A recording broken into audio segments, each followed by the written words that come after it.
The waitress poured coffee on the man's face, but she didn't know he owned the restaurant.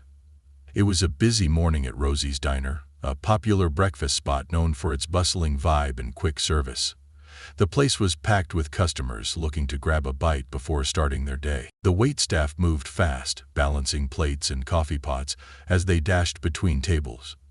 Among them was Linda, a veteran waitress with a reputation for being sharp-tongued and impatient, especially on days like this when the diner was packed. Linda's shift had started on the wrong foot, and every little thing seemed to irritate her. As she hurriedly refilled coffee mugs, she glanced over at the corner booth where a lone customer sat, a tall black man dressed casually in jeans and a plain jacket. His presence annoyed her for reasons she didn't fully understand, but in her eyes, he didn't belong. Probably just here to waste time, she thought dismissively. That man was Marcus Williams, though no one knew it yet. Marcus was the new owner of Rosie's Diner, but he hadn't made any announcements. He preferred to assess things firsthand, to understand how both staff and customers were treated on an ordinary day. Dressed down to blend in, Marcus was here to observe in silence.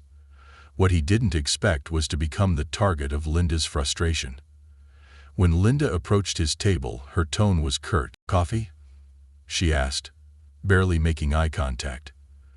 "Yes, please," Marcus replied with a polite smile. Linda poured the coffee roughly, spilling a few drops on the table without apologizing. Marcus didn't react, simply thanking her as she turned on her heel, without a word. He noticed how differently she treated other customers, smiling, making small talk, and even offering complimentary refills, but with him, her attitude was cold and dismissive. Minutes later, Marcus politely raised his hand to signal for a refill. Linda rolled her eyes before walking over, her irritation clear. "Can I get some more coffee, please?" Marcus asked with the same calm demeanor. Linda didn't bother to hide her disdain. Instead of tilting the pot carefully, she deliberately tipped it too far, and hot coffee splashed across Marcus's lap and onto his face. Marcus gasped as the hot liquid burned his skin, but he maintained his composure, reaching for a napkin to wipe his face. Linda crossed her arms and smirked. "Oops," she said, her voice laced with sarcasm. "Guess you're clumsy, huh?" The other customers nearby noticed the incident, their murmurs filling the diner. Marcus could feel the weight of their stares, but no one intervened. He knew this wasn't just an accident, it was deliberate. Still, he stayed calm, determined to see how far this mistreatment would go. "Do you have a towel I could use?" Marcus asked, his voice steady despite the sting on his skin. "We're out," Linda replied flatly, already turning away without another glance. Marcus sat in silence, the coffee soaking through his clothes and cooling on his skin. He knew he could have easily revealed who he was right then, but that wasn't the point. He needed to understand exactly how this place operated, how the staff treated people when they thought no one was watching, and now he'd seen enough. When Marcus finished his coffee, he stood up and calmly made his way to the front counter, where Steve, the manager, was overseeing orders. Steve gave Marcus a quick, dismissive glance. "Everything okay, sir?" he asked without much interest. Steve nodded slightly and pulled out his phone. "Yes, but I think we need to have a conversation." Steve raised an eyebrow, curious but still unaware of who he was dealing with. Steve's face turned pale as the realization hit him. "You're Marcus Williams?" he stammered. "That's right," Marcus said, his voice calm but firm.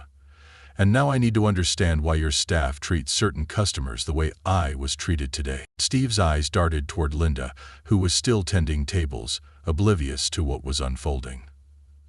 "Mr. Williams, I didn't know you were coming today," Steve began, scrambling for an excuse. "That's the point," Marcus replied. "I didn't want anyone to know. I needed to see how things really work here, and now I have." At that moment, Linda walked up to the counter, still wearing her smug expression. "What's the problem here?" she asked, glancing between Marcus and Steve. Steve swallowed nervously. "Linda, Meet Mr. Marcus Williams, the new owner of this diner." "Hi," I said. Linda's smirk vanished instantly. "What?" she whispered, her face draining of color. Marcus locked eyes with her, his gaze steady and unwavering. "Yes, I'm the man you just poured coffee on, the man you treated like garbage." Linda opened her mouth to speak, but no words came out. She looked at Steve for help, but he only shook his head in silent disapproval. "You see, Linda," Marcus continued, "it's not just about the coffee. It's about the way you treat people. You saw me sitting alone and you decided I wasn't worth your respect. You assumed I didn't belong." "I didn't mean," Linda began, but Marcus held up a hand to stop her. "You did mean it," he said firmly, "and now there are consequences." Marcus turned to Steve. "I want her off the floor, effective immediately." Steve nodded quickly. "Of course, Mr. Williams, I'll take care of it right away.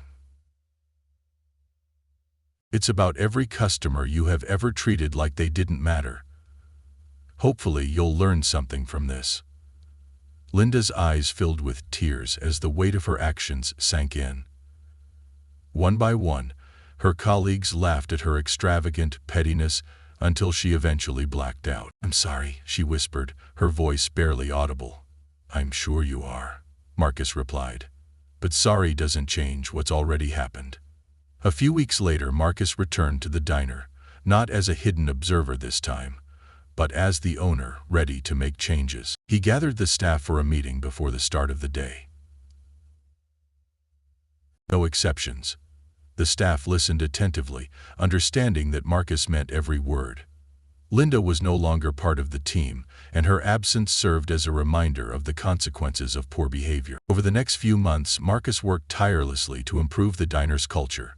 He introduced new training programs focused on customer service and respect. Slowly but surely, the atmosphere at Rosie's Diner changed. Customers noticed the difference, and the diner's reputation improved. One day, Marcus was sitting at his usual corner booth when a young couple entered the diner. They were new to the area and looked a bit nervous as they scanned the menu. Marcus smiled warmly and waved them over. "First time here?" he asked. The couple nodded, grateful for the friendly gesture. "Well, welcome to Rosie's," Marcus said. "I hope you enjoy your meal." As the couple sat down, one of the new waitresses approached them with a bright smile. "Good morning. What can I get for you?" she asked cheerfully. Marcus watched with satisfaction, knowing that the diner was finally becoming the kind of place he had always envisioned, a place where everyone felt welcome and respected. This story teaches us several valuable lessons about respect, humility, and the importance of treating everyone with kindness, no matter who they are or what they look like. Marcus Williams, the owner of the diner, intentionally hides his identity to experience firsthand how customers are treated. Through his encounter with the rude waitress Linda, we see the consequences of judging others based on appearance or assumptions. Linda's disrespect towards Marcus reflects a harsh reality. People are often treated differently because of preconceived biases. However, Marcus's calm response shows the power of patience and composure. Instead of reacting with anger, he chooses to observe and address the issue thoughtfully, turning it into a learning opportunity for the entire staff. His leadership style demonstrates that real change begins with understanding and accountability. This story reminds us that every interaction matters. Whether we realize it or not, our actions can impact others deeply. It encourages us to treat people with dignity, regardless of their background or appearance, and to take responsibility for our behavior. The changes Marcus implements show that with the right leadership, even toxic environments can be transformed into places where respect and kindness thrive. So here's a question for you. If you were in Marcus's shoes, how would you have handled this situation? And if you were a bystander, would you have spoken up? Let us know your thoughts in the comments. Small acts of kindness can create ripple effects. What difference will you make today?